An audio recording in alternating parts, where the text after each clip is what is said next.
This is the Bloomberg Surveillance Podcast. I'm Tom Keene, along with Jon Ferro and Lisa Abramowicz. Join us each day for insight from the best in economics, geopolitics, finance, and investment. Subscribe to Bloomberg Surveillance on Demand on Apple, Spotify, and anywhere you get your podcasts, and always on Bloomberg.com, the Bloomberg Terminal, and the Bloomberg Business app. Mandeep Singh is a smart guy, senior technical analyst in Bloomberg Intelligence. What'd you learn from Mr. Nadella yesterday? This was the mother of all home run reports. Yeah, I mean, the Azure acceleration, I think they sort of sandbagged expectations because last quarter it was like 1% contribution from AI-related stuff. This quarter it was 3%. And the expectation is it's going to keep growing. But everyone knows that they are looking to deploy their large language models, train their LLMs. Right. And look, this is a secular trend. Tyler Radke at Citigroup published, I believe it was this morning, maybe late last night, and he just basically said, this is like a complete report. Define what Copilot is. Yeah, so right now they have a GitHub Copilot, which basically allows developers to be more productive because it writes... For a fee, and they are charging $10, and they have about 10 million, people signed up. So it's already a pretty sizable revenue stream. That's like your newsletter. Think about that. Right, well, $10? Wow. You got 10 million people on it. All right, so they can, you can hire ChatGPT to fill a seat, which I think will be a beautiful thing one day. But this raises this question, and I'm going to steal some of Katie's thunder because she had a really good point earlier. This idea of, have we overplayed AI and not emphasized the cloud enough? Was the real surprise for Microsoft really just purely the cloud, and the AI discussion not really there, and the same story except the reverse kind of sentiment for Google? I mean, look at how much these companies are investing in CapEx to build their infrastructure. So clearly there is a huge upfront investment. And in terms of the monetization, Copilot is one form. Then renting your cloud infrastructure is the second big form. And they are launching a big 365 Copilot starting November 1st. So that could add to the revenue in addition to what we heard about GitHub. And look, at the end of the day, cloud training is where the money is because that's where the GPUs lie. I mean, everyone knows NVIDIA had a big lift because of the GPU demand. Well, guess what? Who are buying these GPUs? It's the hyperscalers, and then they are renting it out. The big fear right now is that Google's gap, its lag behind the cloud competitors, is only growing. Do you see this as evidence of that? I think Google, again, is more niche-y in the sense that they don't have a legacy in enterprise business as Microsoft does. So clearly they have to build it from scratch. And they're focusing more on the AI side of things, rightfully so. And in this case, some of the deals are lumpy. So I wouldn't make a lot out of the miss last night. I know everyone focused on the 2 percentage point miss. But look, they're building this from scratch, and it's at a very healthy $32 billion run rate, growing at over 25%. And to my mind, it's going to accelerate because they are one of the biggest buyers of GPUs as well. So where would you rent the GPU capacity besides Microsoft and Amazon? It's Google. Mandeep, I also want to talk a little bit about search because this line from Microsoft's earnings caught my eyes, that you take a look at Bing search and news advertising sales increasing 10% in the quarter. So it seems a little bit like advertising spend has stabilized. But when it comes to Bing versus Google, does Bing have any hope of taking serious market share from Google? Well, I think Satya Nadella walked back his comments, during the testimony that he was aiming for share, but he conceded it's very hard to take share from Google. And Google's results last night showed that at a $180 billion run rate, if you're growing double digits, that just goes to show how much power you have. Whereas Snapchat grew 5%. It's much smaller. And I think you get to see where the ad pricing power lies in the ecosystem. Did Greifeld get the memo that we're Bing free? We don't talk about Bing here. We talk about Bing all the time. Well, I lasted almost an hour. Pick it up, Katie. See if you can do better in the next 5 minutes. Let's see. Are we allowed about to talk about Snapchat? I don't know. But let's talk about Snap. They make great tools. They're out of Ohio, and I love their socket wrench. Continue. They have my AI. Okay, let's talk about Snapchat because they came out with earnings. The shares spiked 15% after hours. Now you take a look at shares. They're actually, I don't know, down slightly. What were we so psyched about at around 4 p.m. yesterday that we're not excited about at, 6:53 in the morning? I mean, clearly the top line print was better than expected, but when it comes to the guidance, the EBITDA number is the key for a company like Snapchat because they keep losing money. So because they had a positive EBITDA quarter, everyone thought it's going to continue, but in their guide, they were quite vague about where the leverage is going to come from, and it was just too uncertain to figure out whether this is sustainable or not. But it goes to this question, this larger question of how the market is measuring the performance, the response. And you talked about how you actually disagree with the response to the Google Google earnings, that you think people are overplaying the slight miss and they're underplaying the potential for AI. Does that mean that right now, just from a market perspective, any results that show you the money are the ones that are going to be rewarded, not the ones that show you hope, which is what some people were really trading on with the AI promises of yore? Yeah, I mean, results matter. And in Google's case, there was an operating income miss as well. But they are investing. And with Google, I see, YouTube being a very big business. In fact, YouTube subscription growth has accelerated past all the streaming players. So the live NFL content is working. Cloud is another driver. Search remains robust. So the durability of earnings is there with a name like Google. Yes, they may have a bad, a slight miss when it comes to operating margin, but it doesn't change the fact that they've got all these large businesses with a long runway. And I think that's the thing to focus on. Can you extrapolate out to Apple here? I believe it's November 2nd, whatever day that is. If we saw Microsoft do what they do, are we going to get the same joy, the same completeness as Tyler Radke talks about? Are we going to get that from Apple? Very unlikely given what's going on with China and their focus on moving the supply chain. And look, they're a hardware company, so we know PC and smartphone markets are still bottoming out, so they will not have a big quarter. And the one risk factor for Alphabet, going back to that, is if Apple decides to do their own large language model on the phone and take out the distribution they have for Google, which has come under scrutiny, that's a big risk for Google search. I mean, other than that, I don't see any risk for the business. But if Apple decides to do their search and maps and everything, large language model, that's a big risk. Mandeep, thank you so much. I got 8 more questions. Mandeep Singh with us. We'll have him on here over this arc of these tech earnings.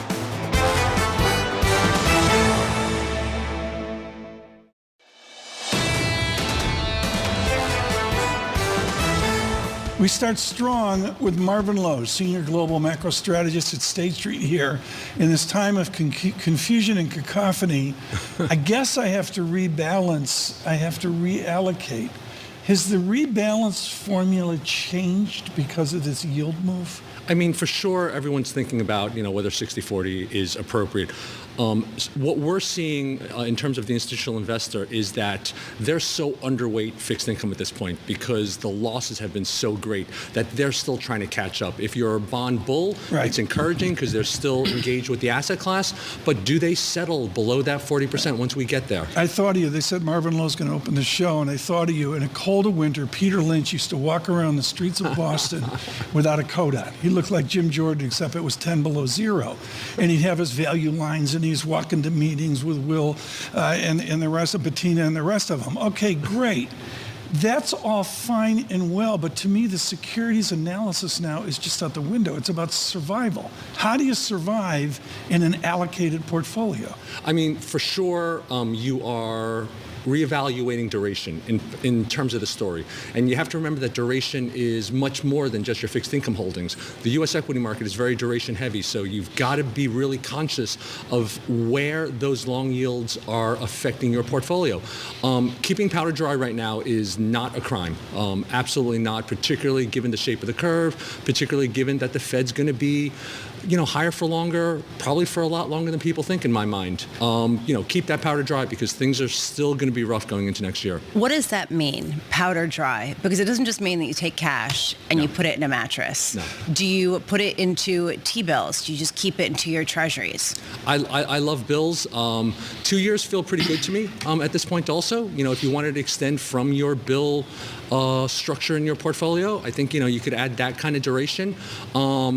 You can nibble on the 10-year for sure, if you like that income. But yeah, I'm looking at the short end out to 2 years. Does this mean that you're concerned about risk equity valuations and other parts of the market that maybe haven't fully comprehended the level and have ignored it because of the volatility that's gotten so much more significant than what we're seeing in equity volatility? For sure. If we look at, even since the Middle East conflict, it's been rates that have moved. Everyone else has been kind of frozen, if you will. The dollar hasn't really moved. FX hasn't moved, and equities are trading, fairly well in a wider range. They're not reflecting the volatility that rates are showing. And, ultimately, I say to a lot of folks, the most important number out there is that 10-year yield, and that 10-year yield is unanchored right now. And that's what I want to talk about, staying in the fixed income market for right now. I mean, the most important question, it feels like, is why are rates rising? And I'm looking through your notes, and you write that you would push back against the buyer's strike thesis. Why is that? First off, like I said, the institutional investor is still buying. They're still trying to get back to their benchmarks. We actually are able to also look at cross-border flows at that institutional level, and they're still buying. So they're buying it unhedged. There's various stories around the dollar that you could infer from that. But MOF data around Japanese buyers, they're still engaged. China, kind of looking at tick data, they're not buying as much, but they're buying based on what their reserves let them buy. So we really haven't seen that kind of buyer strike that seems to be one of the themes that are out there. Certainly, all of the issuance is an overhang. And so I agree with you, Lisa. It's like these auctions become more and more important, particularly as we go into November and understand how the next phase of all this deficit funding is going to look like. But the buyers are engaged. There's just a lot of paper right now, and the knife is pretty big and falling still. Well, to that point, okay, maybe there's not a buyer's strike, but there is a lot of supply here. And with that in mind, you look forward to next week, which is going to be very fun because we have the refunding announcement in addition to the actual Fed decision. For the direction of this market from here, which do you think is more important? You know what? I think the supply is more important. The Fed's message is pretty well crafted at this point. It shows that they don't really have a handle on how this is going to evolve, and I think that's part of the volatility out there. But given that they've pulled back and turned more, less hawkish, if you will, with the volatility in the market, they're not looking to introduce much more into it. At this point, we have nothing priced in for November. That's correct. I think they're ultimately done. The question really winds up being how much longer we stay at these, what they believe is restricted levels. It sounds really gloomy. Sounds pretty rough. Sounds concerning. Azure of Microsoft posted a 29% sales gain in their cloud services business. At a certain point, you take a look at the gloom and the doom, and you take a look at some of the cash producers, and they're minting money. So at a certain point, why are they not the havens? I believe they still are. We do like those big moats that are ultimately quite defendable. And if you're looking at the return that you get from cash, and you got these companies that can generate the cash and actually return it back, however they decide, it's an advantage from a valuation perspective. So this is a key thing. I get what you're saying, but in this earnings season, we're proving it once again. Then do you less diversify and do you shift from index to more active management? I think that active managers are going to have their day in the sun. It's been a while. I want to quote you on that. Robert Armstrong was brilliant in the FT yesterday, looking at the recent track record of active management. And you're saying this is the time for active managers to choose correctly. It matters, and these duration discussions that we're talking about, rather than just nilly-willy going into it based on kind of what an overall market capitalization is allowing you to do, becomes important in my mind. That's going to be interesting. Marvin Lowe, thank you so much. Greatly appreciate it. I love the phrase keeping your powder dry. Assistance here, editor-in-chief CBE emails in from London, and he says, keep your powder dry, Tom. Come on, know your Cromwell. English Civil War, 1642. Oliver Cromwell, keep your powder dry. think it's your English history for this morning. Slightly different. Writing it Forced down. to do. The editor-in-chief said I have to do that.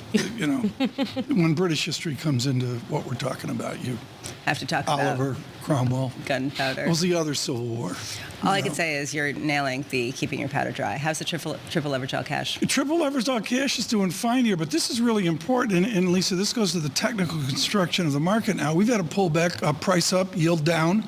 But on a technical basis, there's like zero veracity to it. We need a lot of constructive work here to begin to demonstrate lower yield. On a technical basis, it's still a ping pong. I mean, basically what you're seeing right Every now, day. every day is another ping pong, and you're not sure where it's going to bounce and if it's going to hit a weird corner on the ping pong table, and that's sort of where we are, which goes to Marvin's point. We are sort of getting unanchored in terms of where that yield is, whether it is fundamental or whether, to your point, Katie, it's something about the refinancing.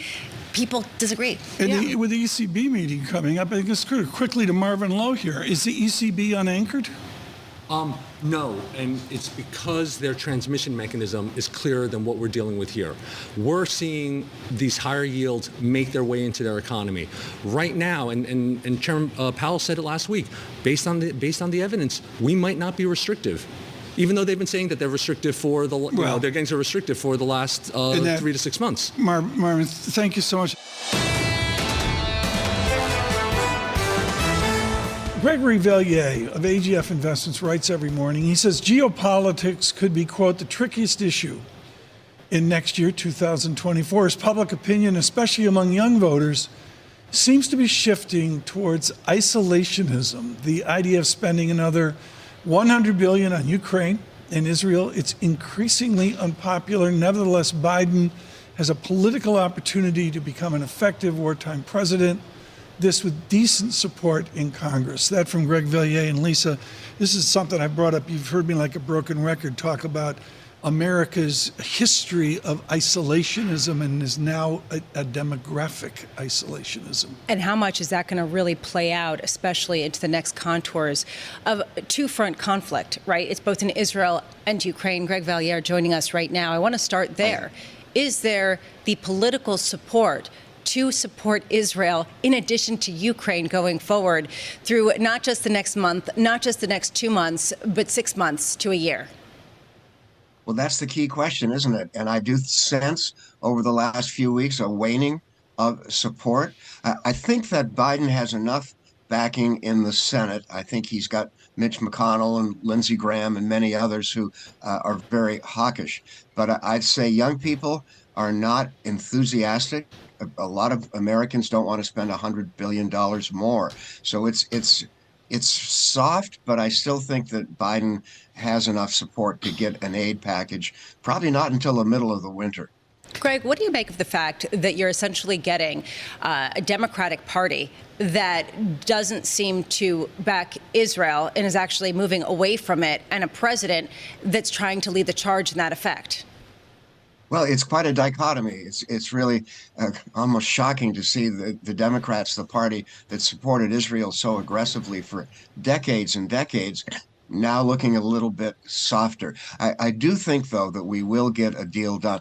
My issue is the timing. I think we're still many weeks away from anything new for Ukraine, Israel, Taiwan, U.S. border with Mexico. That's still a ways off in terms of getting it enacted.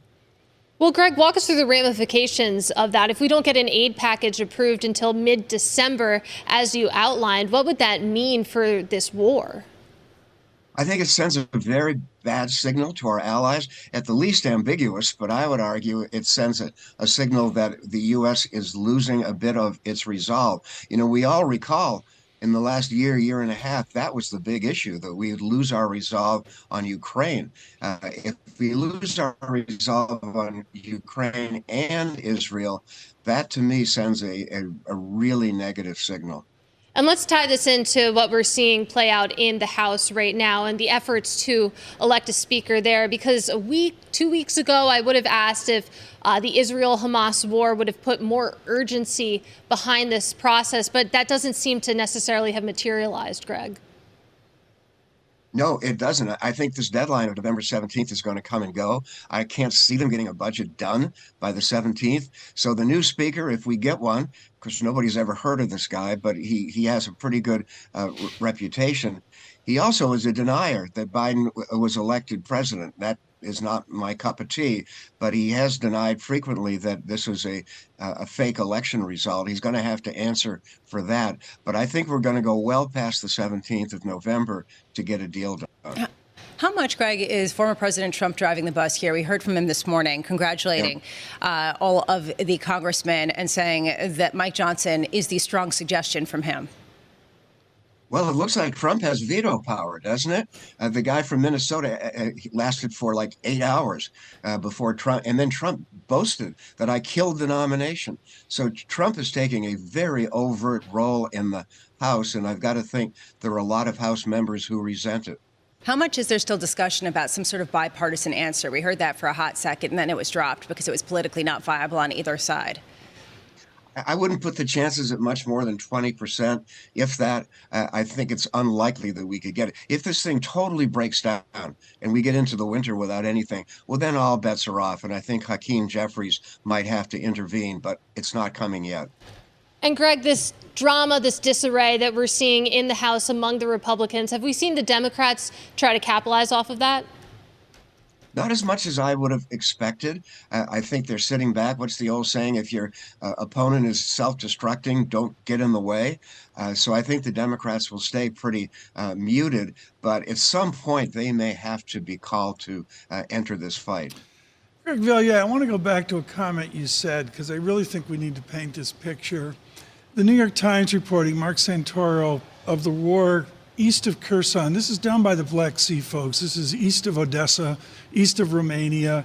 And Ukrainian forces are surprising by moving east along the shores of the Black Sea, again, east of Kherson. What do they need from us that's going to wait for the winter financing by America? Do they literally run out of artillery, run out of ammunition? Well, timing is everything, Tom. And I think that they've only got another few weeks before it's the mud season. And we have 4 months of mud and ice and, basically a stalemate. They will get more arms, I think, from Western Europe. But again, looking at Washington, I think it's going to come later rather than sooner. All wars have always been marked by propaganda efforts. We've always seen that through history. It's something very notable. This time feels different, though, whether it's Ukraine or whether it's Israel, and some of the images that are coming out in social media, some of the battles that are coming out in social media. How do you view this information war as having a materially different nature than previous ones? Well, the first casualty of war, as we all know, is the truth. And I think it's going to continue to be very difficult to ascertain who's winning, who's losing. I don't think that's going to change. Greg Valliere, thank you so much. With AGF Investments, always an important morning note here.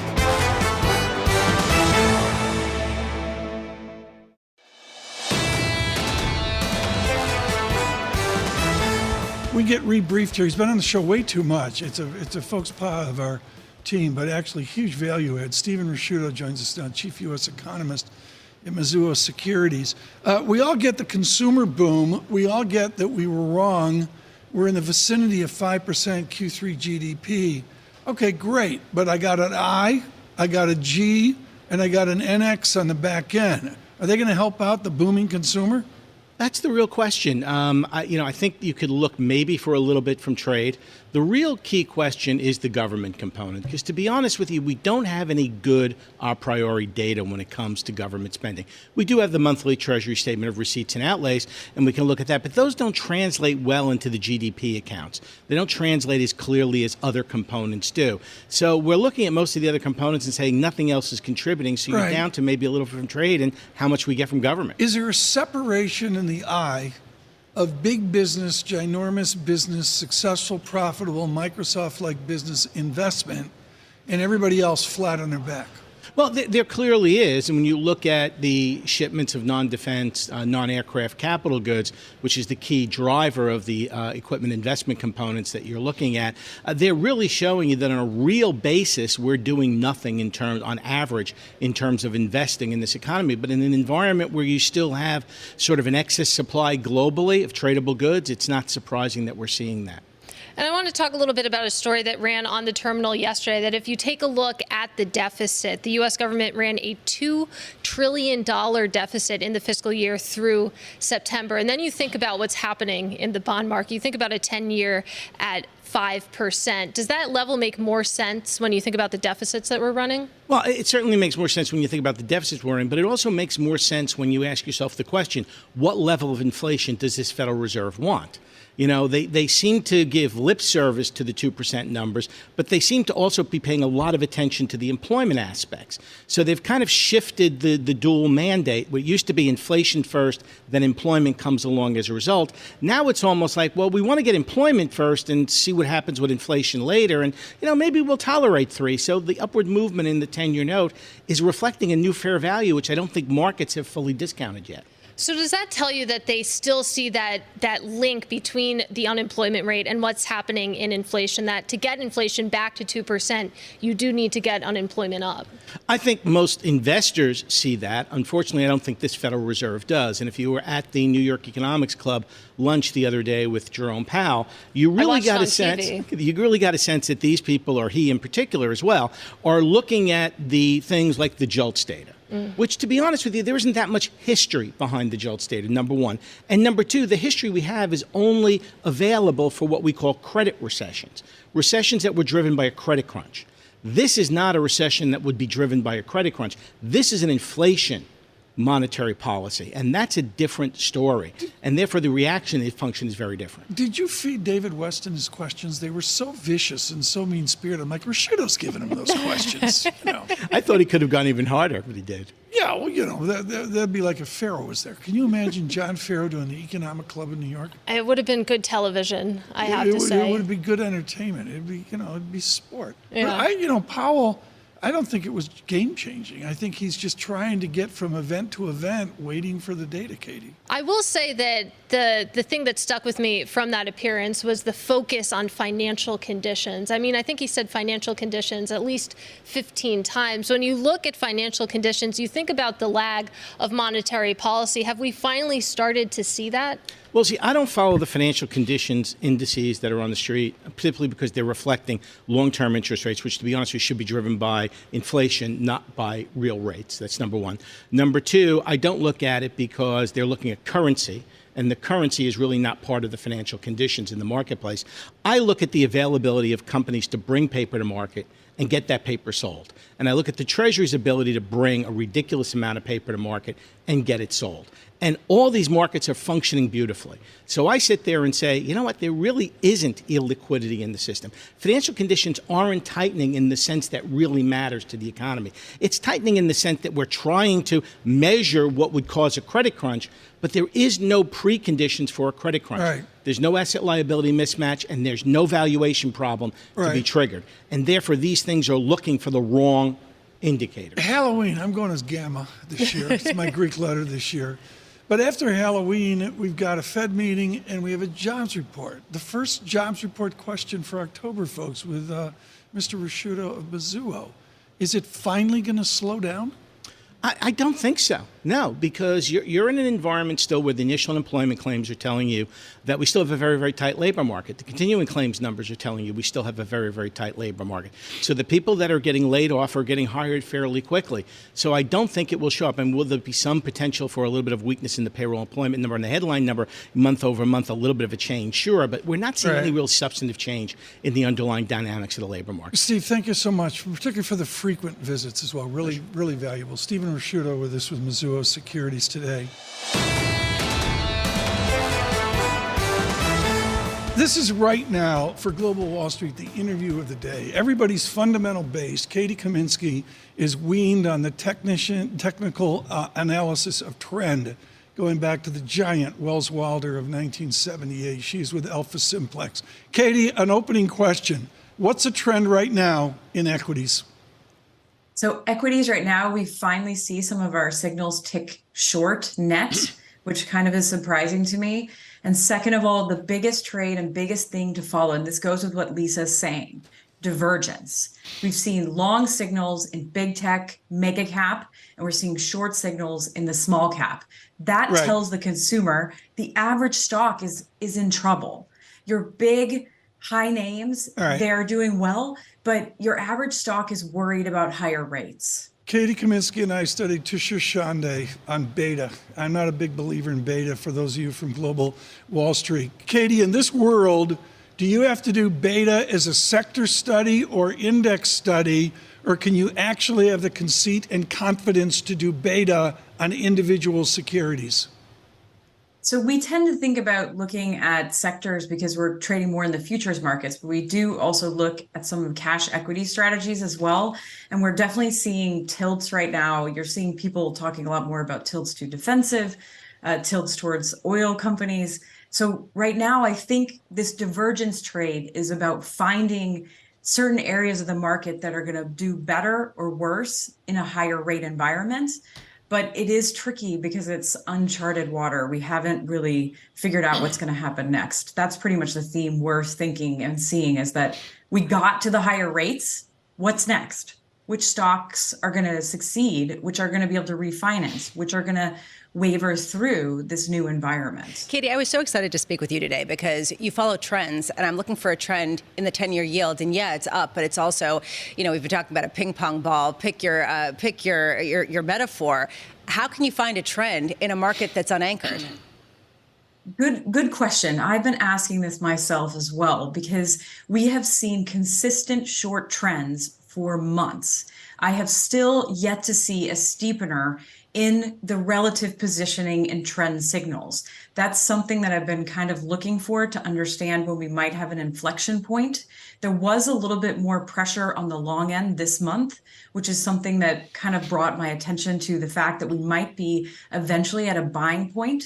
It does feel right now, in terms of how we're seeing the markets trade, that we're at a point where there's some interest to buy, because we've come so far in this disinversion in the yield curve.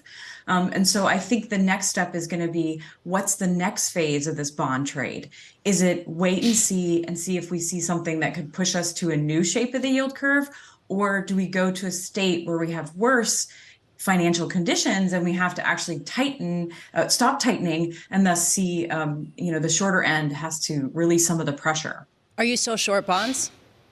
Yes. Okay, so are you basically seeing this as a sign that there could still be more yield increases to come, even though you are seeing a bid to buy come in around the margins? Yes, Lisa. And what's amazing to me is that signals in the technical space have been short in fixed income for 2 years, almost consistently. That hasn't happened in many decades. And I think what we need to start to see is to see some consolidation and see some actual view that trade might turn around. But so far, I keep looking for it, and I haven't seen the end of this trade yet. So that suggests that we haven't seen the bottom of perhaps the long end of the bond market as of yet. I think we might see it in the next 3 to 6 months. So maybe yields have more room to climb here, but can we talk about the importance of 5%? Because I think it was very telling that you had the 10-year Treasury yield just kiss 5% earlier this week and then immediately drop. In the path to higher yields, how much of a hurdle will 5% be?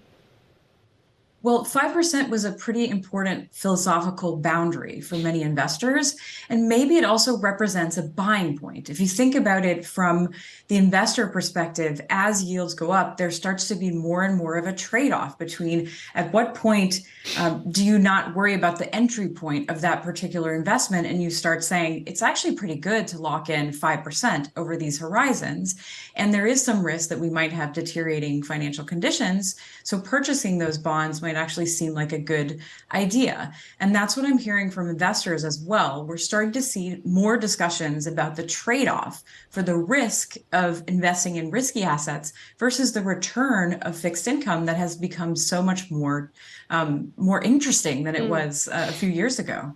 Well, we're talking about the level here. Let's talk about rate of change a little bit, because the rate of change has been shocking over the past few months. You look over through the next few months, are things going to calm down?